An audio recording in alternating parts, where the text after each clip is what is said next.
With teachers in Himalayan art, we find that there's different types. There's lay persons, there's monastics, and then we have the Siddha or Mahasiddha, the Heruka appearance type figures from India primarily, although we do have Heruka type figures such as Tsongyong, Heruka such as sometimes Kensechoki Lodro, depending on different guru yoga practices. We have different appearances, but these are the three main ones: layperson, monastic, and Siddha appearance, which is coming from Heruka. But there is one, and then there are some figures that stand out very obviously and can be identified quickly, such as Milarepa, Tsongkhapa. There's certain figures, Tongtong Gyalpo. Now, there's another figure that we don't hear that much about because he's actually quite late. He's late 16th, early 17th century, and his name is Jatson Nyingpo. Now, the reason that I'm bringing this up is because he has very clear and very obvious iconography. So in terms of study topics, we really have iconography, variations, and then Guru Yoga. Guru Yoga also relates to function. What's the function of the art and the imagery? So first of all, Jatson Nyingpo is primarily really Nyingma, but he did spend a tremendous amount of time being a teacher to many of the Karma Kagyu and Drikung and Taklung Lamas of the 17th century. So his appearance. What is really unique about Jatson Nyingpo is he has the appearance of a monk, a monastic, in most cases, not all cases, so this is quite an interesting thing, but in most cases he appears as a monk.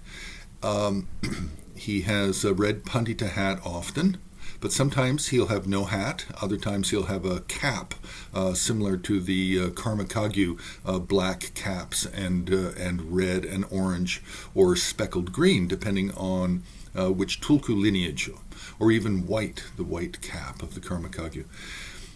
So the hats can vary, but the appearance of Jatson Nyingpo is in his upraised right hand he holds a vajra, and in his downward thrusting left hand he holds a kila, a peg, like a nail, a vajra nail.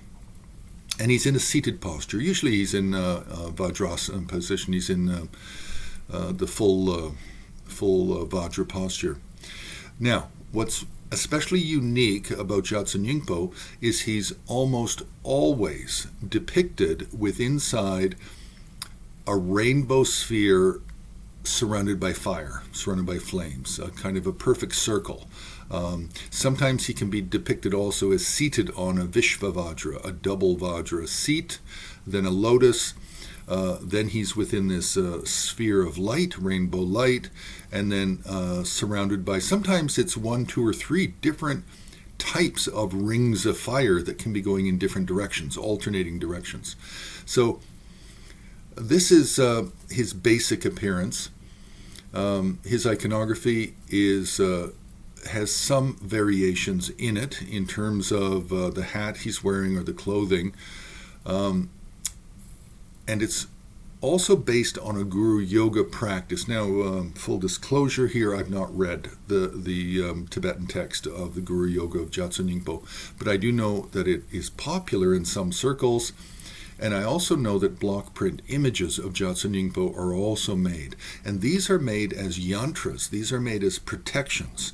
So this image of Jatson Nyingpo, with the right hand raised, left thrusting downward, this is a popular image, not just for painting murals, but also for block print images, where then these are posted above the door frame or beside the upper door frame of a room or a house. They can also be printed on cloth, and then they're wrapped up and worn around the neck. So there's different functions for this image of Jatson Nyingpo, which is very, very standardized. So that's really the point here, is just to look at this one figure that is easily recognizable in Himalayan art. So you can press the like button, you can subscribe, you can join Hara on Patreon, and you can also make a generous donation on the homepage of Himalayan Art Resources.